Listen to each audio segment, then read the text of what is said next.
नमस्कार, रोहिणीज किचनमध्ये आपलं खूप मनापासून स्वागत आहे. आज आपण करणार आहे कोल्हापुरी झणझणीत चटणी.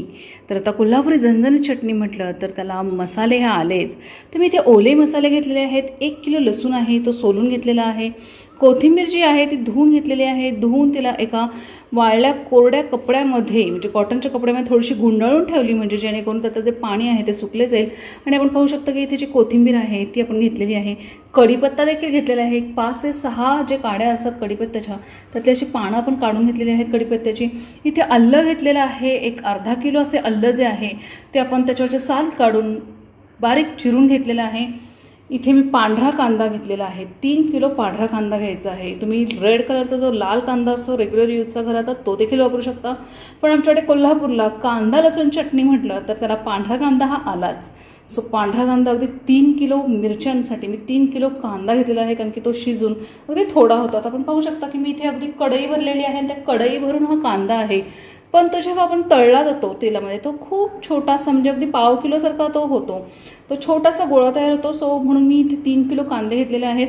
आता आपण खडे मसाले बघू, वाळले जे मसाले असतात ते बघू. हा झाला ओला मसाला. तर आपण इथे पाहू शकतो की मी इथे सगळे खडे मसाले घेतलेले आहेत. भंडारे जे आपले भंडारे ड्रायफ्रूट्स आहे कोल्हापूरमध्ये लक्ष्मीपुरीमध्ये, मी त्यांच्याकडून ऑनलाईन ऑर्डर देऊन हे सगळे मसाले मागवलेले आहेत. अतिशय उत्तम प्रतीचे असे हे मसाले आहेत. मला कुठेही पाकिट फोडून त्याचा नीट करावे लागते अशातला काहीही प्रकार नाही. अगदी मी मसाले घेतलेले आहेत. जेव्हा कढई गरम करणार तेव्हा एक एक कट करून मी पॅकेट्स त्याच्यामध्ये घेणार आहे. इतके सुंदर आणि स्वच्छ निवडक मसाले आहेत. तर आपल्याला वर्षभराची चटणी करताना मसाले हे चांगले पाहिजेतच. सो आपण पाहू शकतो इथे धणे आहेत, जिरे आहेत, तीळ, याचं जे काही प्रमाण आहे मी तुम्हाला ते ग्रुपवरती सेंड करणार आहे. त्याच्यानंतर मी आपल्या यूट्यूबवरती अपलोड करणारच आहे. सो तुम्ही नक्की हे मसाले काय प्रमाणामध्ये घेतलेले आहेत ते नक्की पाहू शकता.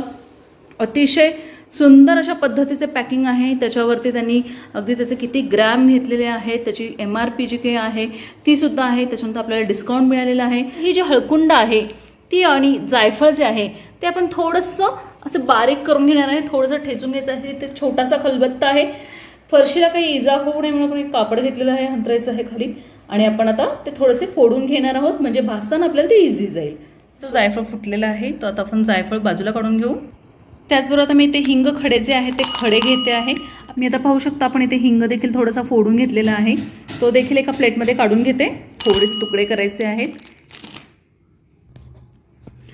आपण पाहू शकता की खलबत्त्यामध्ये मी ही जी हळद आहे ती अशी कुटून घेतलेली आहे. जे अखंड होतं त्याला थोडंसं आपण बारीक केलेलं आहे. आता हे ॲक्च्युली तळण्यासाठीच इम्पॉर्टंट असतं म्हणून आपण ह्याला थोडंसं बारीक केलेलं आहे. डंकामध्ये हे मिरचीचं खूप छान व्यवस्थित बारीक होतं. मिरच्या मी ह्या उन्हात टेरेसवर वाळत लावलेल्या आहेत. आता आपण पाहू. या अशा पद्धतीने आपण मिरच्या वाळत लावलेल्या आहेत. गेले 3 ते 4 दिवस या मिरच्या वाळत आहेत. 2 दिवस मिरच्या वाळल्यानंतर मी त्याचे देठ काढलेले आहे. आपण पाहू शकता की यामध्ये अगदी काश्मीरी मिरचीसारखी जाड मिरची जी आहे ती घेतलेली आहे. काही कलरच्या मिरच्या आहेत तर काही तिखटाच्या मिरच्या आहेत. ज्या बारीक पातळ मिरच्या आहेत त्या तिखटाच्या मिरच्या आहेत अशा पद्धतीच्या, आणि ज्या ह्या जाड मिरच्या आहेत त्या कलरच्या मिरच्या आहेत.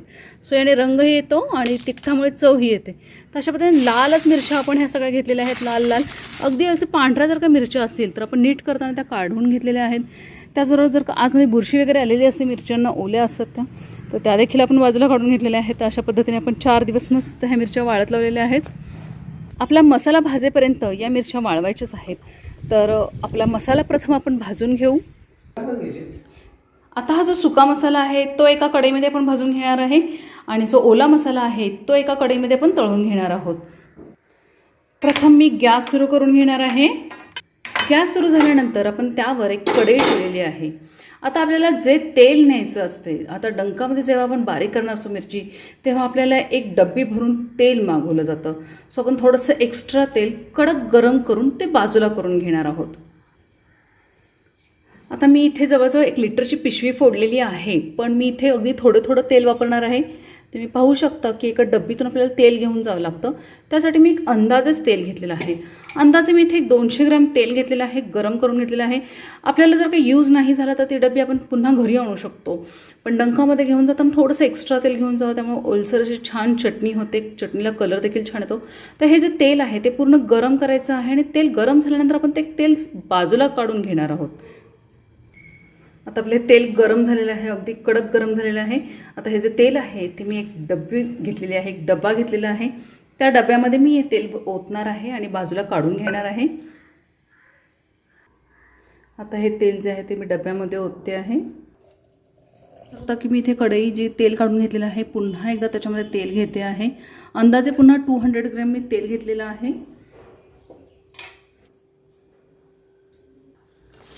आता हे आलं आपण यामध्ये ॲड केलेलं आहे. होऊ शकता की तेल खूप छान गरम झालेलं आहे आणि आलं आपण हे असं तळून काढायचं आहे. 3 किलो जर का मिरच्या असतील तर आपल्याला 1-2 किलो खडे मीठ लागतं, म्हणजे मोठे मीठ. तर इथे 2 किलोचं मी मोठे मीठ घेतलेले आहे. आता आपण पाहू शकता 1-2 मिनटे तरी आपण आलं हे छान तेलामध्ये असं परतून घेतलेलं आहे. खूप छान असं हे आलं तळून झालेलं आहे. आता तळलेलं जे आलं आहे ते मी एका प्लेटमध्ये गार करण्यासाठी ठेवलेलं आहे. आता हे जे तेल शिल्लक आहे या तेलामध्येच मी हा जो 1 किलो लसूण घेतलेला आहे तो ॲड करते आहे. लसूण आहे त्याच्या साली काढून घेतलेल्या आहेत आपण. अगदी काही ठिकाणी साली जर का राहिल्या तरी देखील चालतं, काही हरकत नाही.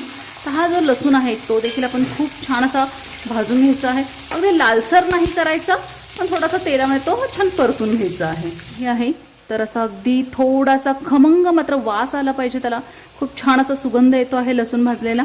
त्याचा थोडासा ओलावा कमी झाला पाहिजे आणि तेलामध्ये घातल्यामुळे तो लसूण जो आहे तो खराब होत नाही, खराब होण्याची शक्यता खूप कमी असते. मी हा लसूण खूप छान असा भाजून घेतलेला आहे. आणि आता हा जो लसूण आहे त्यात यातला तेल असे काढून जे आहे गाळून जो आहे तो लसूण आपण बाजूला करून घेणार आहे. आता आपले हे लसूण काढल्यानंतर आले काढल्यानंतर तेल शिल्लक आहेच, त्याच तेलामध्ये आपण थोडासा जो कढीपत्ता आहे तो तळून घेणार आहे. कढीपत्ता घातल्यामुळे त्याला कलर खूप सुंदर येतो चटणीला, त्याच्याबरोबर चव सुद्धा खूप बदलते. तर अगदी असा जो कढीपत्ता आहे त्याचा ओलसरपणा जो आहे तो पूर्ण गेला पाहिजे. मग त्याचा पाहू शकता आपण तडतडलेला जो कडक टाकल्यानंतर जो आवाज होता तो पूर्ण बंद झालेला आहे.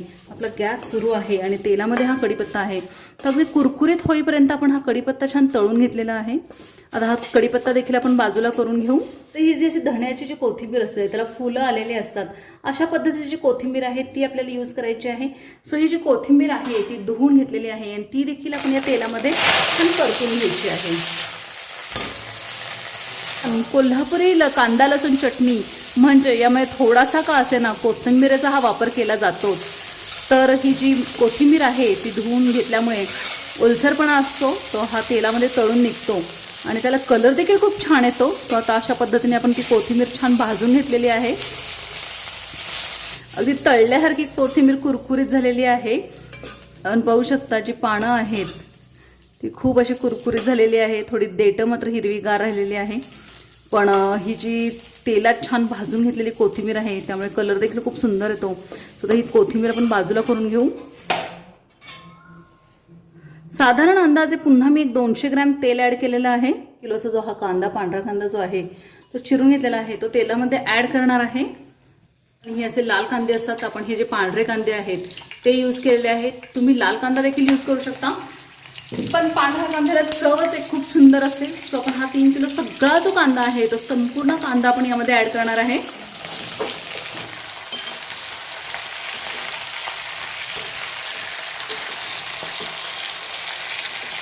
एका छोट्याशा मंद गॅसवरती जर का आपण मंद आचेवरती जरी ठेवले तरी देखील हा कांदा खूप छान लालसर भाजतो. त्याचबरोबर हे आपले सर्व मसाले छान असे तळून झालेले आहेत. आले लसूण कढीपत्ता आणि कोथिंबीर. तर आता मी खडे मसाले भाजण्यासाठी घेणार आहे. मी हा देखील गॅस सुरू केलेला आहे आणि या गॅसवरती बारीक गॅसवरती आता हा कांदा शिफ्ट करते आहे. सो अशा पद्धतीने आता आपण या साईडला कांदा तळून घेणार आहोत. त्याचबरोबर मी इथे खडे मसाले भाजून घेणार आहे. आणखीन एक जी कढई आहे ती मी गॅसवर ठेवलेली आहे. गॅस सुरू करून त्याच्यावरती कढई गरम करण्यासाठी ठेवलेली आहे. आता आपण पाहू कढई गरम झाल्यानंतर एक मसाला छान भाजून घ्यायचा आहे ते एकत्र करणार आहे. अगदी मोठाच असा मी स्टीलचा डबा घेतलेला आहे जेणेकरून आपली मसाला चटणी तयार झाल्यानंतर आपण यातून डंकातून घालून घेऊन येता येईल. एका साईडला आपला कांदा छान तळला जात आहे, त्याचबरोबर इथे आलं लसूण कोथिंबीर कढीपत्ता खूप छान तळलेला बाजूला ठेवलेला आहे. चटणी म्हटलं की पसारा हा आलाच, पण चटणी ही वर्षभराची असते. त्याचबरोबर आपण मस्त चरचरीत वर्षभर जेवणार असतो त्या चटणीसोबत. सो ही वर्षाची जी चटणी आहे ती करण्याचा जो प्रघात आहे तो खूप सुंदर आहे. तर मी धणे घेतलेले आहे आणि धणे हे कढईमध्ये छान असे ओतून घेते. सो 3 किलोसाठी 750 ग्रॅम धणे असतील तर आपण 2 पार्टमध्ये भाजून घ्यायचे आहेत. खूप लालसर भाजायचे नाहीत. धणे भाजताना थोडासा धणे भाजल्यासारखा वास आला पाहिजे खमंग, हे एवढेच धणे भाजायचे आहे. खूप काळपट कुठलाही मसाला करायचा नाही, ही टीप आहे आपली. जो असतो मध्यम आचेवरतीच आपण सर्व मसाला भाजून घ्यायचा आहे. आपण इकडे धणे भाजत आहोत, त्याचबरोबर आपण इथे कांदा जो ठेवलेला आहे तो देखील थोडासा अधूनमधून हलवून घ्यायचा आहे. खालचा जो कांदा आहे तो वरती करायचा आहे. बघा आता कांदा थोडासा लालसर होत आलेला आहे.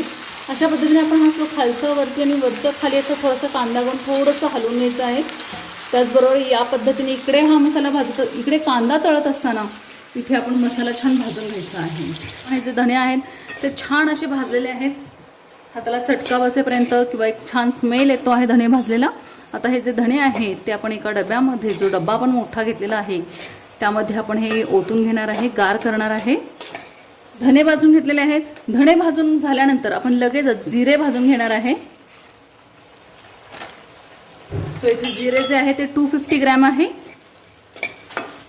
धण्यामध्ये किंवा जिऱ्यामध्ये थोडेसे बारीक खडे असू शकतात, सो नेहमी नीट करून घ्यावे. उच्च प्रतीचे जर का आपण मसाले आणले तर त्यामध्ये काहीही प्रकारचे खडे वगैरे सापडले जात नाहीत किंवा निवडलेले मसाले आपण घेऊन येऊ शकता. पण खूप असे गरम करायचे नाहीत किंवा खूप मसाले कुठलेही करपवायचे नाहीत.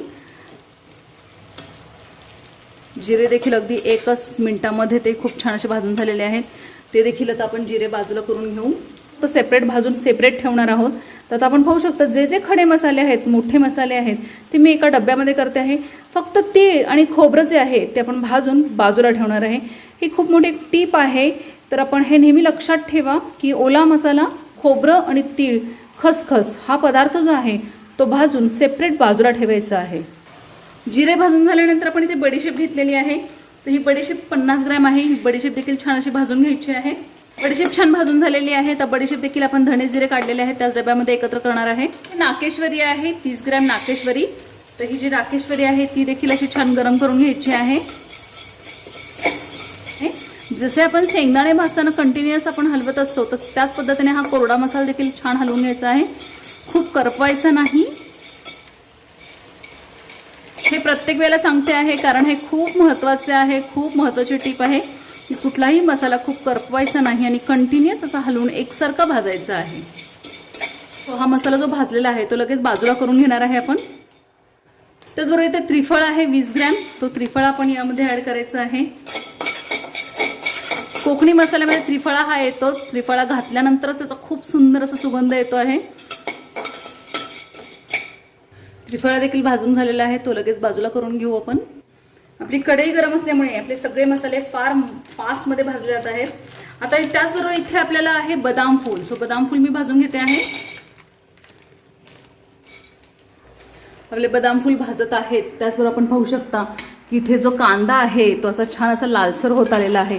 पाहू शकता आपण एका साईडला बदाम फूल भाजत आहोत तर एका साईडला कांदा जो आहे तो तळून घेत आहोत, तो छान असा भाजून घेत आहे. तर खूप सुंदर असा लाल कांदा होत आहे. अगदी तो लालसर करायचा आहे. त्याचबरोबर आपण इथे डब्यामध्ये पाहू शकता की खडे जे मसाले आहेत ते भाजून आपण एकत्र ठेवत आहे. तसे खूप सुंदर अशी चटणी तयार होते. आपले बदाम फूल छान भाजून झालेले आहेत. ते देखील आता आपण सेपरेट करून घेऊ, कढईमधून काढून घेऊ. थंड अशी दालचिनी आहे, खूप सुंदर. तर मी त्याला असं थोडंसं क्रश करून घेते आहे आणि अशा पद्धतीने आपण ही दालचिनी भाजून घ्यायची आहे. दालचिनी यूज केली तर त्याला थोडासा गोडसरपणा देखील येतो आणि त्याला स्मेल खूप छान येते चटणीला. सो दालचिनी ही जी सांगितलेली आहे त्या प्रमाणात घेणं खूप गरजेचं आहे. अगदी 1 मिनिटमध्ये आपली दालचिनी देखील छान भाजून झालेली आहे. ती देखील आता आपण बाजूला करून घेऊ शकतो की 20 ग्रॅम मिरे घ्यायचे आहे. मिऱ्यामुळे थोडंसं मिरचीचं जी पूड आहे किंवा मिरची चटणी जी आहे ती थोडीशी तिखट होते. सो अगदी खूप तिखट जाळ नको असेल तर तुम्ही याच्यापेक्षा देखील मिरे कमी घेऊ शकता. पण 3 किलोच्या प्रमाणासाठी कोल्हापुरी मसाल्यामध्ये झणझणीत कांदा लसूण मसाल्यामध्ये 30 ग्रॅम 3 kgसाठी 30 ग्रॅम हा इट्स अ नेसेसरी. सो तुम्ही हा जो मसाला आहे तो अशा पद्धतीने यूज करून पहा. अजून झालेले आहेत आणि आता हे मिरे देखील आपण आता बाजूला करून घेणार आहे. जर इथे लवंग आहे, लवंग देखील आपण 30 ग्रॅम घेतलेली आहे. मसाल्यांचा खूप सुंदर असा छान सुगंध येतो आहे. तो लवंग देखील खूप छान अशी भाजून झालेली आहे. तिला देखील आता आपण बाजूला करून घेऊ. जिरे घेतलेले आहेत, शहाजिरे देखील आपण इथे 30 ग्रॅम घेतलेले आहे. सो शहाजिरे देखील असं छान भाजून घेऊ. शहाजिरे फार पटकन करपतात म्हणून खूप जास्त भाजायचे नाहीत शहाजिरे. आपण घातल्यानंतर आपली कढई गरम आहे, आपण शहाजिरे भाजून घेतलेले आहेत ते लगेचच बाजूला करून घेऊ. तर इथे जायपत्री देखील आहे, ती 30 ग्रॅम ॲड करायची आहे. 3 kgला 30 ग्रॅम जायपत्री आहे. सो ही देखील छान अशी भाजून घ्यायची आहे. आपली कढई गरम असल्यामुळे फार फास्ट असा आपला मसाला भाजला जातो. त्यांचा मसाले जेवणामध्ये असावे, त्याने रुचकर चवी तर वाढतेच पण त्याचबरोबर आरोग्याला देखील काही मसाले उत्तम आहेत. काही वेळेला पाहतो आपण लवंग दालचिनी हे आपण चहाच्या काड्यासाठी सुद्धा यूज करत असतो. सो थोडंसं वेळमध्ये आपल्याला हा खूप छान अशी जायपत्री भाजलेली आहे आणि आपण ती देखील बाजूला करायची आहे. रामपत्री देखील आहे. रामपत्री दिसायला जायपत्री आणि रामपत्री सारखी आहे पण त्यामध्ये खूप असा फरक आहे. आता ही आपण पाहू शकता, ही रामपत्री आहे आणि ही जायपत्री आहे. सो जायपत्री थोडीशी वेगळी आहे आणि थोडासा त्याचा डिफरन्स जो आहे तो सिमिलरिटी जास्त आहे पण थोडासा फरक जो आहे तो आपल्याला ओळखता आला पाहिजे. तर ही जी आहे ती रामपत्री आहे. आपण थोडंसं त्याचे जे केसर आहे त्याचं बाजूला करून घेऊ कारण ही जी पत्री आहे ती थोडीशी ओलसर वाटते आहे. सो आपण थोडंसं याला बाजूला असं करून घेऊन त्याला भाजून घेऊ.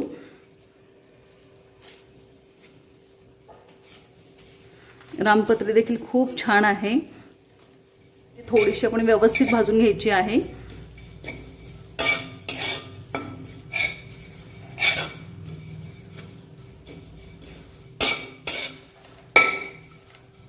रामपत्री देखील आपली छान भाजली गेलेली आहे तर आता आपण ती देखील बाजूला करून घेऊ. वेलदोडा आहे आपला, हिरवे वेलदोडे ते देखील ऍड करायचे आहे. साली सहित घेणार आहोत. तर सालीला देखील एक छान असा त्याचा फ्लेवर असतो. साल जी असते ती काढायची नाही. सालीसहित हे भाजून घ्यायचे आहेत वेलदोडे. वेलदोडा आहे तो खूप छान भाजला गेलेला आहे. त्याला देखील आता आपण सेपरेट करून घेणार आहोत. कढईमधून बाजूला करून घेऊ. हिरवा वेलदोडा भाजल्यानंतर इथे मसाले वेलदोडे आहेत. तर मसाले वेलदोडे देखील 30 ग्रॅम आहेत. हे वेलदोडे देखील आपण छान भाजून घ्यायचे आहेत. पण साली सहित आपण या मसाल्यांमध्ये ऍड करणार आहोत कारण डंकामध्ये जेव्हा बारीक होतं, मिरची कांडपमध्ये जेव्हा बारीक होतं तेव्हा त्याचे जे साल आहे ते चाळणीतून चाळली जाते चटणी, तेव्हा बाजूला होते. सो अशा पद्धतीने आपण हा जो वेलदोडा आहे छान भाजला गेलेला आहे आणि आपण तो बाजूला करून घेऊ. वेलदोडा भाजल्यानंतर इथे मी थोड्याशा ज्या मेथ्या आहेत, तर हा जो मेथी आहे तर मी यातली जी मेथी त्याने दिलेली आहे त्यातली अगदी थोडीच मेथी मी ॲड करणार आहे. कारण खूप मेथ्या वापरल्या तर त्याला कडवटपणा येतो पण थोडीशी जरी मेथी वापरली तर त्याला टेस्ट खूप छान येते. सो मेथी जी दिलेली आहे ती आपण थोडी यूज करणार आहे. मेथी दाणे देखील खूप छान भाजले गेलेले आहेत. आपण ते देखील बाजूला करून घेऊ. जे आहे त्याला आमच्याकडे दगडफूल म्हणतात, तो देखील आपण इथे ॲड करायचा आहे. ब्राह्मणी जी चटणी असते त्याच्यामध्ये दगडी फूल वापरलं जातं, तिथे कांदा लसूण वापरला जात नाही. तर हे जे दगडी फूल आहे त्याला धोंडफूल देखील म्हणतात. तर हे अगदी खूप आवडीने काही लोक यूज करतात. काही जण ती बुरशी आहे असं समजून काही वापरत नाहीत. पण याला एक खूप सुंदर असा हा आयुर्वेदिक पदार्थ आहे. तर काही चटण्यांमध्ये हा कंपल्सरी यूज केला जातो. कांदा लसूण जी न वापरता चटणी केली जाते, ब्राह्मणी स्टाईलची जी चटणी आहे तर त्यामध्ये हे दगडफूल वापरलं जातंच. सो हे फूल अगदी थोडंसं असं गरम झालं पाहिजे इतपत त्याला भाजायचं आहे. हे दगडफूल देखील खूप छान भाजून झालेलं आहे. ते देखील आता आपण बाजूला करून घेऊ. हे ते तमालपत्र देखील 10 to 20 रुपीजचं दिलेलं आहे. तर हे तमालपत्र देखील मी इथे ॲड करते आहे. तमालपत्र हे मी 2 पार्टमध्ये भाजून घेते आहे. 20 रुपीजचं असं तमालपत्र दिलेलं आहे. करून घेणार आहोत सर्व मसाल्यांमध्ये, सुक्या मसाल्यांमध्ये. डब्यामध्ये त्याला काढून घेते आहे. आता जी मोहरी आहे, बारीक मोहरी, ती देखील इथे 50 ग्रॅम घेतलेली आहे. ती देखील ॲड करायची आहे. अगदी 1 सेकंदामध्ये मोहरी खूप छान भाजून झालेली आहे. आणि आता आपण तिला देखील बाजूला करून घेणार आहोत. हे जे तीळ आहे ते आपण देखील इथे 500 ग्रॅम तीळ घेतलेलं आहे. ते देखील छान भाजून घ्यायचं आहे. आता बघा आपण कसे पद्धतीने जे मसाले भाजलेले आहेत ते पाहायचे आहे. जेव्हा आपण मसाले घेणार आहोत तेव्हा सर्व मसाले एकत्र घ्यायचे आहेत, एका ठिकाणी करून घ्यायचे आहेत, जेणेकरून कुठलीही गोष्ट आपली विसरून जाऊ नये, राहून जाऊ नये. सो तीळ देखील जे आहे ते तडतडायला सुरुवात झालेली आहे. पाहू शकता आपण त्याचा तीळ तडतडलेला जो आहे तो आवाज येतो आहे. तीळ भाजल्यानंतर आपण याला सेपरेट एका डब्यामध्ये काढून घेणार आहे.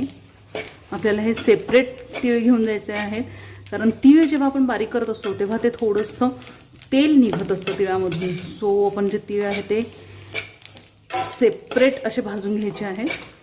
आता किसलेलेच खोबरे मी इथे घेतलेले आहे. ते किसलेले जे खोबरे आहे ते आपण याच्यामध्ये बारीक छान भाजून घ्यायचे आहेत.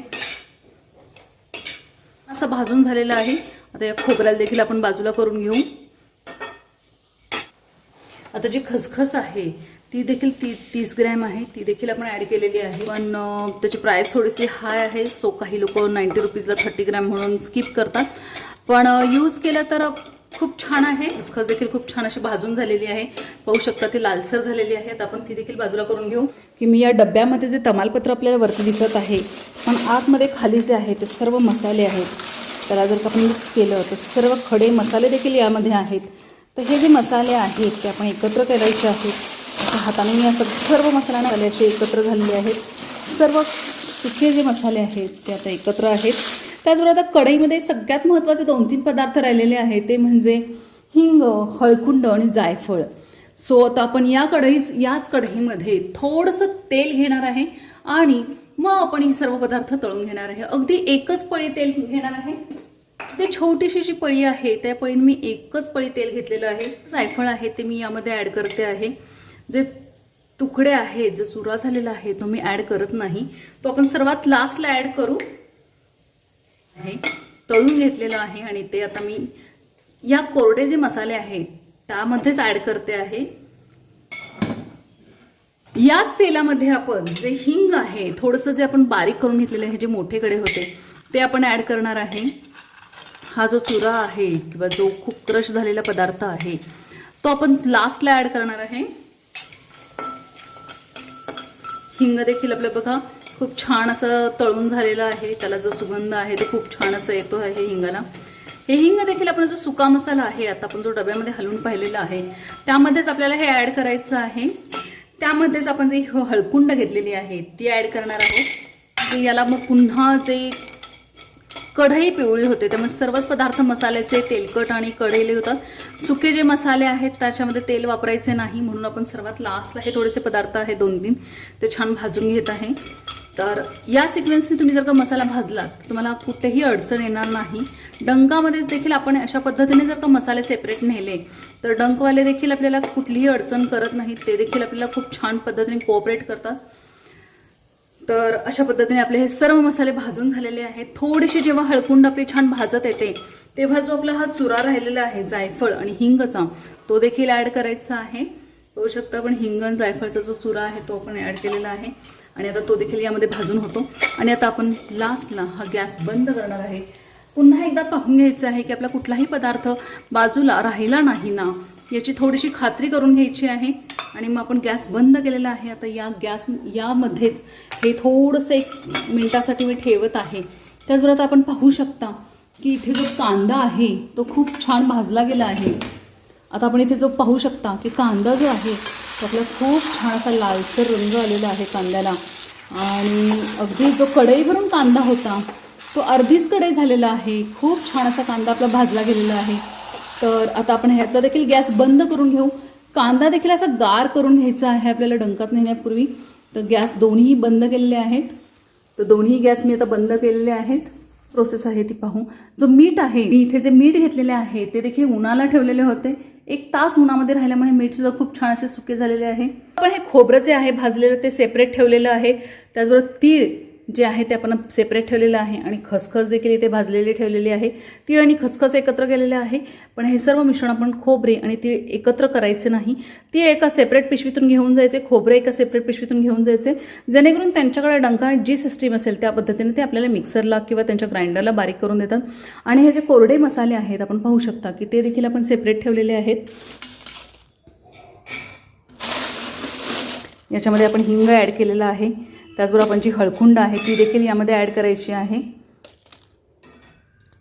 त्याचबरोबर आपण यामध्ये हळकुंड देखील ॲड केलेली आहे. आणि हा सुका मसाला आपला तयार झालेला आहे. कोरडा मसाला हा आपला छान असा तयार झालेला आहे. सर्व मसाले यामध्ये मिक्स आहेत. आता हे सर्व मिश्रण जे आहे ते आपण डंकामध्ये घेऊन जाऊ. अशा पद्धतीने आपले सर्व जे काही जे पदार्थ बाजूला काढायचे आहेत ते काढून घेतलेले आहेत. कांदा छान तळून झालेला आहे आणि सुका मसाला तयार झालेला आहे. 1 तासानंतर आपण हे सर्व मिश्रण गार होतं आणि आपण डंकामध्ये घेऊन जाणार आहोत.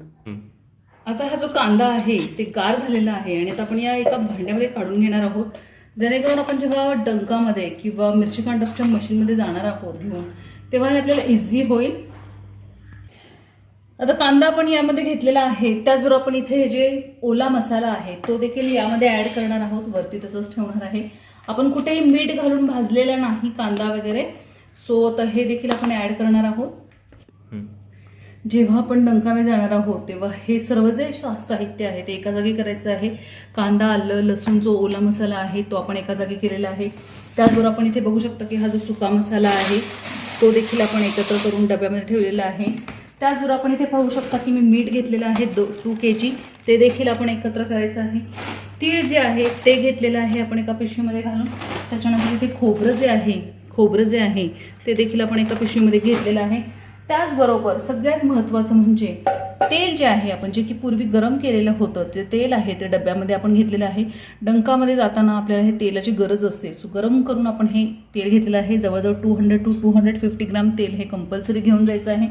शिल्लक राहिलं तर आपण घरी घेऊन येऊ शकतो, पण जेव्हा डंकामध्ये जायचं आहे तेव्हा या गोष्टी आठवणीने घ्या. मीठ, सुके खोबरे जे भाजलेले आहे, तीळ आहे, सुका जो मसाला आहे आणि आपण इथे जो ओला मसाला एका डब्यामध्ये भरून घेतलेला आहे.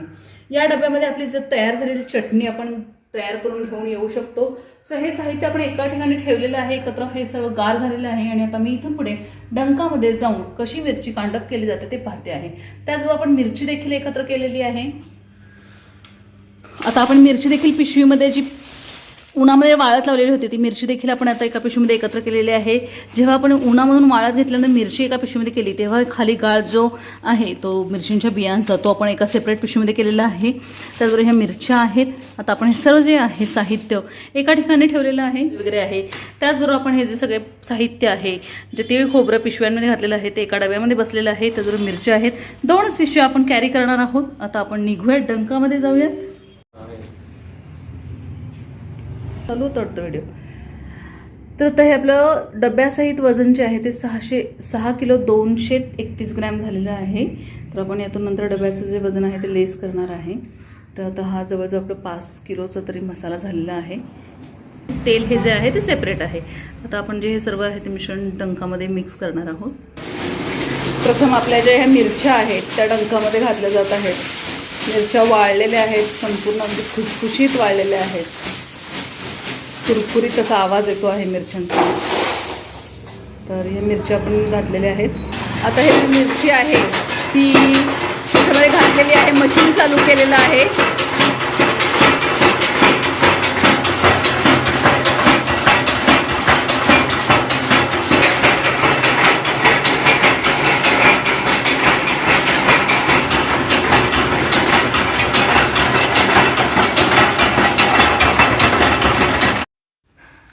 मिरची थोडी क्रश झाल्यानंतर जे आपले खडे मसाले आहेत, सुके मसाले जे आहेत ते आता डंकामध्ये बारीक करण्यासाठी घातलेले आहेत.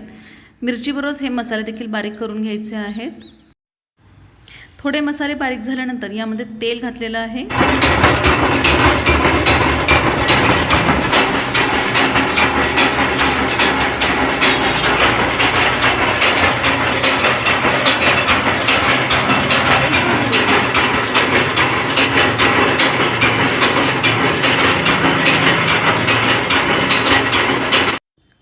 मिरची आणि मसाले एकत्र छान बारीक झालेले आहेत.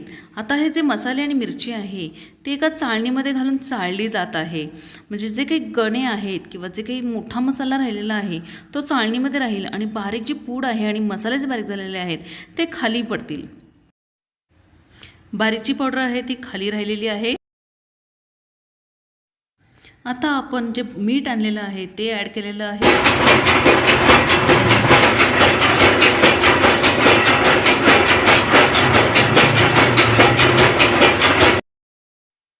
जो मोठा गाळ राहिलेला आहे, जे मोठे कण राहिलेले आहेत ते पुन्हा एकदा डंकामध्ये घालून बारीक केले जातात. त्याचबरोबर मीठ ही देखील संपूर्ण ॲड केलेलं आहे.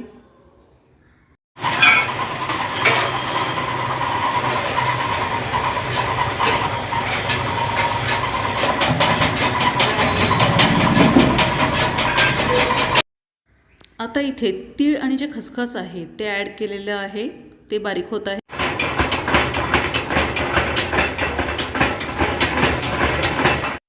आता सुके खोबरे जे आहेत ते ॲड केलं जात आहे आणि संपूर्ण सुके खोबरे, तीळ मस्त असं बारीक केलं जात आहे. यामध्ये डंकाचे त्याच्यावरती खूप छान असे घाव पडत आहेत, त्यामुळे खूप छान चटणी होत आहे.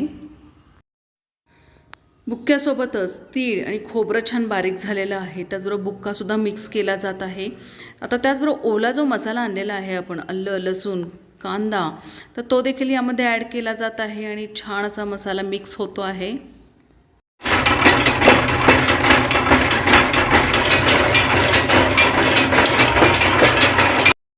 आपला कांदा लसूण चटणी तयार झालेली आहे.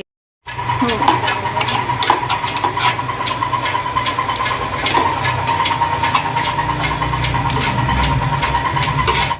मस्त झणझणीत कोल्हापुरी लसूण कांदा चटणी आपली तयार झालेली आहे. रेसिपी आवडली असल्यास लाईक शेअर आणि सबस्क्राईब नक्की करा.